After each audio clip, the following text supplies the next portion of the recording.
Bakunzi ba Monomax TV mwongeye kwirirwa, ndagira ngo wumve neza iki kintu. Yesu ntabwo yapfuye kubw'ibyaha byawe. Yesu ntabwo yapfuye kubera wowe. Uyu munsi abakristo bose ku isi barimo barizihiza ikijyanye na Pasika. Pasika akaba ari umunsi cyangwa umunsi Yesu yazukiyeho, ariko mu by'ukuri nkurikije ibyo nari mbabwiye hejuru, ndagira ngo turebere hamwe uyu munsi uko umeze n'uko tugomba kuwitwaramo ndetse n'icyo ushatse kuvuga mu buzima bwacu. Mu busanzwe rero tuganira ku bijyanye n'amafaranga ndetse n'ubukungu, ariko uyu munsi ndagerageza guhuza neza ubuzima bw'umwuka ndetse n'ubuzima bw'umubiri tubamo. Mbere ya byose rero, uyu munsi ntabwo tuvuga gusa ku munsi mukuru wa Pasika, ahubwo turavuga ku nkuru yahinduye amateka y'isi. Turavuga kuri Pasika, ariko se waba uzi neza aho yatangiriye? Reka twinjire mu mvo n'imvano yayo dukoresheje ijambo ry'Imana. Inkomoko ya Pasika, duhereye mu isezerano rya kera, amateka ya Pasika atangira mu gitabo cyo kuva, iyo bita Exodus, aho Abisirayeli bari mu butaka cyangwa bari mu bubata muri Egiputa. Imana itegeka Mose kubwira abantu gutegura igitambo cy'intama.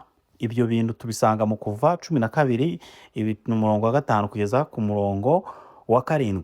Muzafate intama itagira inenge, amaraso yayo muyashyire ku nkomanizo z'inzu zanyu.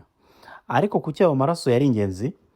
Kuva 12 umurongo wa 13 uravuga ati, amaraso azababera ikimenyetso, nzabona ayo maraso mbasigeho, nzabona ayo maraso mbanyureho. Iyi niyo nkomoko y'izina Pasika. Pasika bivuga gucaho, kunyuraho cyangwa Passover, aho Imana yarenze ku nzu z'Abisirayeli ntibahabwe igihano ubwo Imana yagombaga kwica abana b'imfura bose. Ibyo ni ibindi biganiro umuntu ashobora kuvuga mu bice bikurikiyeho. Nyuma y'icyo gikorwa rero, Abisirayeli barabohowe, bava mu bucakara bajya mu bwisanzure. Kuva 13 ibice 3 baravuga ngo, mwibuke uyu munsi mwaviriye mu Egiputa mu nzu y'uburetwa. Bityo Pasika iba ikimenyetso cy'intsinzi. Pasika ni iki? Ikimenyetso cy'intsinzi, ikimenyetso cyo kuva mu bucakara ukajya mu buzima bushya. Noneho rero uyu munsi dushobora kwibaza uti, Pasika mu isezerano rishya ivuga iki? Pasika ya Yesu Kristo twizihiza uyu munsi ivuga iki? Ariko inkuru yo ntabwo yagarukiye ari hejuru gusa, ntabwo yagarukiyeho. Hari indi Pasika irenze iyo ya kera.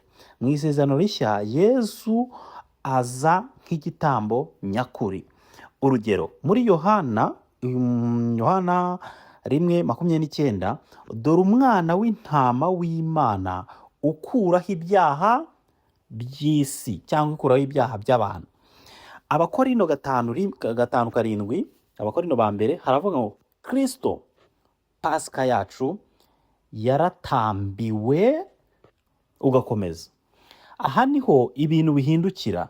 Intama yo muri Egiputa yari igicucu, ariko Yesu we ni ukuri nyakuri. Sinzi ko mutabyumva neza. Yesu rero yapfuye ku musaraba, ariko sibyo byari iherezo. Gupfa kwe ntabwo byari iherezo. Ntari hano yazutse nk'uko yabivuze. Ibyo biri muri Matayo 28:5 kugeza ku murongo wa 6. Uku kuzuka nicyo cyatumye Pasika iba umunsi mukuru ukomeye ku bakristo bose, ari nayo twizihiza uyu munsi ku munsi wa Pasika. Ubutumwa nyakuri bwa Pasika rero ni ubuhe? Pasika si umunsi wo kurya no kwishima gusa, nubwo nabyo ari byiza. Ni ubutumwa bukomeye bw'ihinduka ry'ubuzima bw'abantu cyangwa bw'abatuye isi.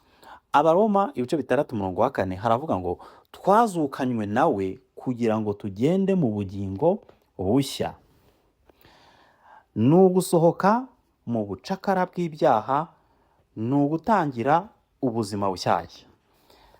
None wowe se, turamutse tubyumvishe neza, Pasika uyifata nk'umunsi usanzwe cyangwa nk'igihe cyo kuvuka bundi bushya?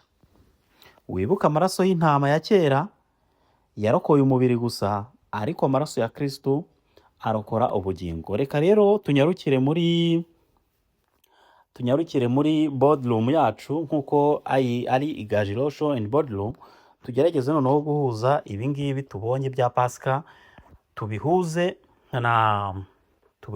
n'ibijyanye n'ubutunzi ndetse n'amafaranga nk'uko bubizi. Pasika si inkuru y'ububabare gusa, ni inkuru y'ihererekanya ry'ubutunzi cyangwa wealth transfer rikomeye ryigeze kubaho mu buzima. Bibiliya iravuga mu Bakorino ba mbere 8 iti, mu Bakorino ba kabiri 8:9 iti, nubwo yari umukire yahindutse umukene ku bwanyu kugira ngo mukire kubw'ubukene bwe. Ibi bivuze iki rero? Yesu yatanze ubukire bwe bwo mu ijuru, afata ubukene bwacu bwo ku isi. Ibi ni transaction ya mbere y'ukuri y'ubukire yabayeho, bayita divine exchange. Mu buzima busanzwe abantu barwana no kwishyura imyenda. Amamyenda tuba dufite myinshi, imyenda tuberemo amabanki, amadeni, ibyo tugomba kwishyura abantu, ibintu byinshi cyane tuba dufite ama obligations menshi. Ariko Pasika yazanye ikintu gikomeye cyane, kwishyura umwenda w'icyaha, spiritual debt. Mu Bakolosayi ba kabiri, mu Bakolosayi ibice 2:14 haravuga ngo yasibye urwandiko rw'imyenda rwaturegaga arurambika ku musaraba. Ibi bisobanuye iki mu isi y'ubucuruzi cyangwa mu isi y'amafaranga, mu isi y'ubutunzi? Nta mwenda wari usigaye ku muntu wemeye icyo gitambo cya Yesu. Clean balance sheet, fresh financial identity. Sinzi niba turi bubyumve neza. Spiritually first, then physically flow mindset. Pasika ntirangirira ku rupfu gusa, ahubwo Pasika irangirira ku kuzuka. Izuka risobanuye iki mu buzima bw'umuntu ushaka ubukire? Noneho rero kuzuka bishatse kuvuga iki? Bishatse kuvuga restart, gutangira bundi bushyashya, comeback, new life, new system, new mindset. Nk'uko Yesu yazutse, ni nako business yawe ishobora kuzuka, amahirwe yawe ashobora kongera kubaho, ubuzima bwawe bushobora kongera gutangira bundi bushya.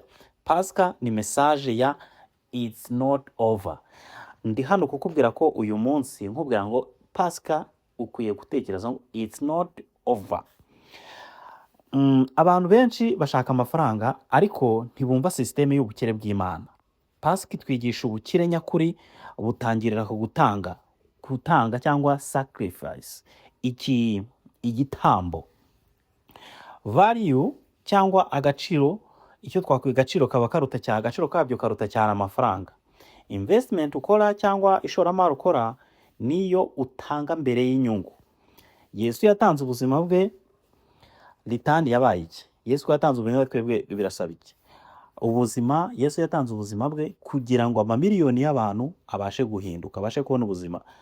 That is kingdom return on investment. Pasika ntabwo ari ikiruhuko gusa, ni strategy y'ubukire bwubakiye ku kuri. Sacrifice ni icyerekezo. Niba ushaka ubukire burambye, tangira wumve Pasika neza, wumve value y'icyo watanze kandi wemere izuka mu buzima bwawe, kuko ubukire nyakuri butangira kuguhinduka imbere muri wowe. Iyi ni Igajiro Show, aho ubukire butangirira mu bitekerezo bukagaragarira mu buzima busanzwe dukora bwa buri munsi. Ndabakunda cyane kandi ndizera niba ikiganiro cyagufashije, kora share, comment, ukore subscribe and so on. Mukomeze kuryoherwa n'ibiganiro nyura kuri channel. This is Mono Mike TV. See you soon. Ciao. Umugabo agomba kugira amafaranga no matter what.